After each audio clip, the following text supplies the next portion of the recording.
ಅವರಿಗೆ ಆತ್ಮೀಯ ಸ್ವಾಗತ. ಅವರಿಗೆ ಕೂಡ ಸ್ಮರಣಿಕೆಯ ಗೌರವವನ್ನು ಸಲ್ಲಿಸಿ ಇದೀಗ ಅತಿಥಿಗಳು ಒಂದೇ ಹಂತದಲ್ಲಿ ಒಂದು ಸೇವಿಂಗ್ಸ್ ಅದರ ಯಾವುದೆಲ್ಲ ಐಟಮ್ಸ್ಗಳುಂಟು ಸೇವಿಂಗ್ಸ್ನಲ್ಲಿ ಅದರ ಅನಾವರಣ ಮಾಡಲಿಕ್ಕೆ ಅತಿಥಿಗಳು ಮಾತಾಡಿ. ನೋಡಿ, ಈಗ ಫಜೀರ್ ಚರ್ಚಲ್ಲಿ ಇವತ್ತು ಅಂತಾರಾಷ್ಟ್ರೀಯ ಸ್ತ್ರೀಯ ದಿವಸ ಅಲ್ವಾ. ನಾನು ಇಲ್ಲಿ 12 ಚರ್ಚ್ಗಳಿಗೆ ಮುಖ್ಯಸ್ಥ, ಹಾಗಾಗಿ ಅಲ್ಲಿ ದೊಡ್ಡ ಕಾರ್ಯಕ್ರಮ ಆಗ್ತಾ ಉಂಟು. 500 ಹೆಂಗಸರಲ್ಲಿ ಇದ್ದಾರೆ ನಮ್ಮ ಎಲ್ಲ ಈ ಚರ್ಚ್ಗಳಿಂದ.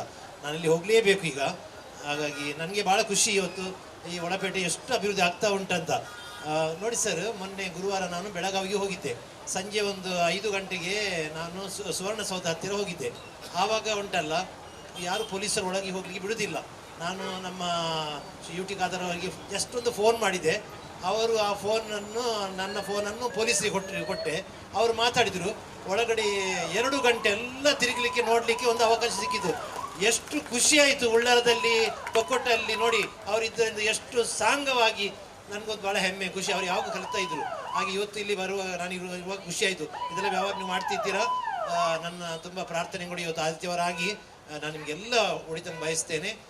ಒಂದು ಕಡೆಗೆ ಬಂದು ಹೋಗಿ ಫಾದರ್ ಅಂತ ಹೇಳಿದ್ದೀರಿ, ಕರೆಕ್ಟ್ ಟೈಮಲ್ಲಿ ಬಂದಿದ್ದೇನೆ ನಾನು. All the best, congratulations, God bless you, thank you. ನಾನು ತುಂಬ ಹೆಮ್ಮೆ ಆಗ್ತಿದೆ, ಖುಷಿ ಆಗ್ತಿದೆ. God bless you.